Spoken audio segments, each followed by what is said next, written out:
மேகேதாட்டு அணை கட்டக்கூடாது என்ற அந்த தீர்மானத்தில் பேச வாய்ப்பளித்ததற்கு நன்றியை தெரிவித்துக் கொள்கின்றேன்.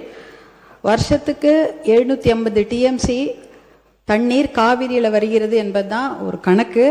அதில் கர்நாடகாவுக்கு 285 டிஎம்சி தான் அவங்களுக்கு உரிமை.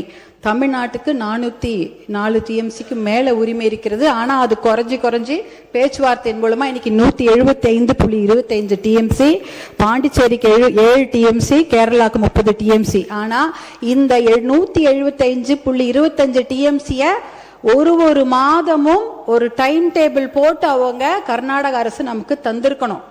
இது வரைக்கும் வரலாற்றிலே கிடையாது. அப்படி டைம் டேபிள் போட்டு இந்த மாதம் ஒரு 12 டிஎம்சி, அடுத்த மாதம் 32 டிஎம்சி தந்ததே கிடையாது. நமக்கு ஜூன் மாசம் 9.18 டிஎம்சி தண்ணீரை கர்நாடக அரசு நமக்கு திறந்து விட்டிருக்க வேண்டும். ஆனால் கடந்த ஜூன் மாதம், அதாவது இந்த 2026 2 மாசத்துக்கு முன்னாடி அவங்க திறந்து விட்ட தண்ணீருடைய அளவு 2 டிஎம்சி தான். ஜூலை மாசம் 31.24 டிஎம்சி தண்ணீர் திறந்து விட்டிருக்க வேண்டும். 1 டிஎம்சிக்கும் குறைவான தண்ணி தான் திறந்து விட்டுருக்காங்க. அப்படின்னா அந்த சட்டத்தையோ தார்மீக நடவடிக்கையோ காவிரி ஆணையத்துடைய தீர்ப்பையோ உச்ச நீதிமன்ற தீர்ப்பை எதையுமே கர்நாடக அரசு மதிக்கவே இல்லை. இது வரைக்கும் அவங்க திறந்து விட்டதே இல்லை. நமக்கு அதனாலதான் குறுவை சாகுபடிக்கு பாதிப்பு ஏற்பட்டிருக்கு. குறுவை சாகுபடி பண்ண முடியல, அதனாலதான் விவசாயிகள் பாதிச்சிருக்கிறாங்க. இது எப்படி பார்க்கணும்னா, நமக்கு வர வேண்டிய தண்ணிய அவங்க கொடுக்கல. ஆனா எப்படி இந்த ஆடிப்பெருக்குல தண்ணி வந்தது? ஆடி 18 வந்து போச்சு. ஞாயிற்றுக்கிழமை எல்லாரும் திங்கக்கிழமை எல்லாம் சேலம் தருமபுரி மாவட்டங்கள் ஆடிப்பெருக்கு விழாவை கொண்டாடி இருக்காங்க. அந்த காவிரி தண்ணி எங்க வந்ததுன்னு யோசிக்கலாம். ஆனா அது காவிரி தண்ணி கர்நாடக அரசு நமக்காக கொடுத்த தண்ணி கிடையாது. கேரளால வயநாட்டுல பயங்கரமா மழை பெஞ்சுது. அந்த வெள்ள நீர், அதிகப்படியான அந்த வெள்ள நீரை தான் அவங்க கபினி அணையில தேக்கி வைக்கிறாங்க. அந்த தண்ணி கபினி டேம் ஃபில் ஆயிடுச்சு. ஃபில் ஆனதுனால வேற வழி இல்லாம தான் தண்ணி, உபரி நீர், வெள்ள நீர் தான் நமக்கு திறந்து விட்டுருக்காங்க. ஹாரங்கியில இருக்கிறதோ, ஹேமாவதியில இருக்கிறதோ, கேஆர்எஸ்ல இருக்கிற கிருஷ்ணராஜசாகர் டேம் தண்ணி அவங்க திறந்து விடல. அது முழுக்க கர்நாடக மாநிலத்தில் அந்த பெய்யக்கூடிய மழை, அந்த காவிரி நதி நீரை அதை தேக்கி வச்சுட்டாங்க. இது கேரளால இருந்து வர வேண்டிய தண்ணி தான் வேற வழி இல்லாம கபினி மூலமா நமக்கு வந்திருக்குது. அதனால அவங்க மனசு சட்டப்படி திறந்து வைக்கல, ஆணையத்தோட தீர்ப்பு படி திறந்து வைக்கல.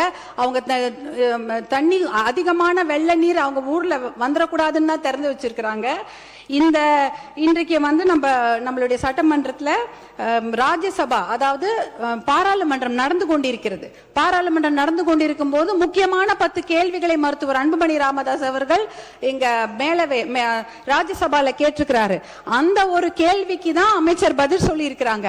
முதல் மடை மாநிலம் கடைமடை மாநிலத்துக்கிடம் அனுமதி கேட்கணுமா, கேட்க கூடாதா, இல்ல கேட்டுட்டு இவங்க இந்த மேகேதாட்டு டேம் கட்டுறாங்களான்னு ஒரு கேள்வி எழுப்பியிருக்கிறாங்க. அப்பொழுதுதான் நாங்க அமைச்சர் பதில் சொல்லி இருக்கிறாரு. முதல் மடை மாநிலங்கள், அதாவது இந்த கடைமடை மாநிலங்களான தமிழ்நாடு போல மாநிலங்கள் கிட்ட முதல் மடை மாநிலங்கள் அனுமதி கோர தேவையில்லை என்ற ஒரு தகவலை டெல்லியில அந்த அமைச்சர் சொல்லி இருக்கிறாங்க. இந்த கேள்வியை கேட்டதே மருத்துவர் அன்புமணி அவர்கள் தான் ராஜ்யசபால. அடுத்த கேள்விக்கு அடுத்த நாள் இன்னொரு அமைச்சர் பதில் சொல்றாங்க.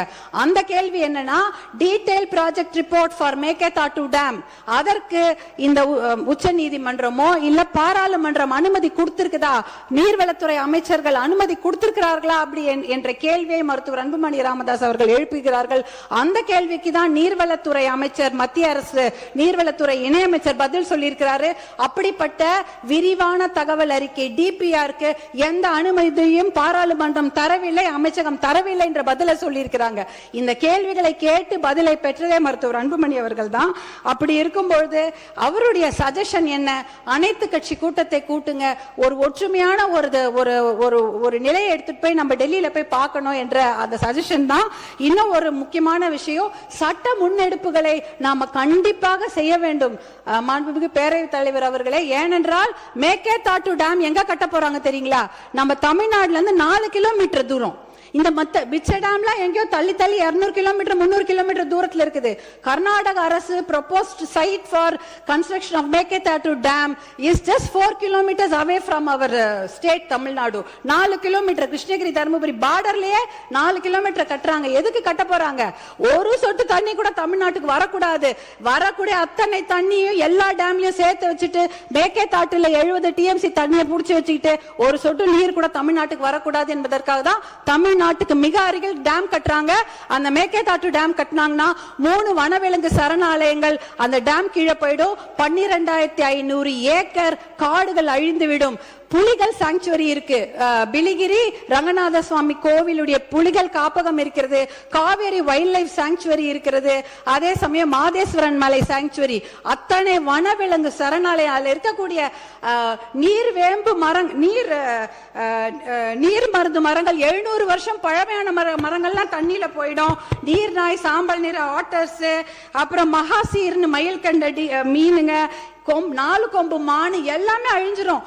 இதெல்லாம் அழிச்சிட்டு தான் மேகேதாட்டு டேம் கட்ட போறாங்க. சுற்றுச்சூழல் பாதிப்பு மிகப்பெரிய அளவில் இருக்கும். இதற்காக சுற்றுச்சூழல் கேஸ நம்ம நிறைய போட்டு இந்த டேமை கட்ட விடாம நம்ம தடுத்தணும். 2 ஆப்ஷன் தான் தலைவர் அவர்களே. ஒன்னு மேகேதாட்டு டேம் கட்டணும், இல்ல மேகேதாட்டு டேம் கட்டக்கூடாது. இதுல நடுவுல என்ன முயற்சி? we don't need the dam, அவ்வளவுதான். no dam, no need of the dam. இதுக்கு நடுவுல முயற்சி என்ன இருக்கு? அந்த முயற்சியே தேவையில்லைங்கிற. மேகேதாட்டு டேம் கட்டக்கூடாது, அவ்வளவுதான். இதுல நடுவுல இந்த நான் முயற்சி பண்றதுல தேவையில்லாத ஒரு விஷயம். அனைத்து கட்சியை கூட்டத்தை கூட்டி கண்டிப்பாக ஒரு ஒத்த முடிவோட நம்ம டெல்லிக்கு போக வேண்டும் என்பதுதான் பாட்டாளி மக்கள் கட்சியின் கோரிக்கை. மிக்க நன்றி.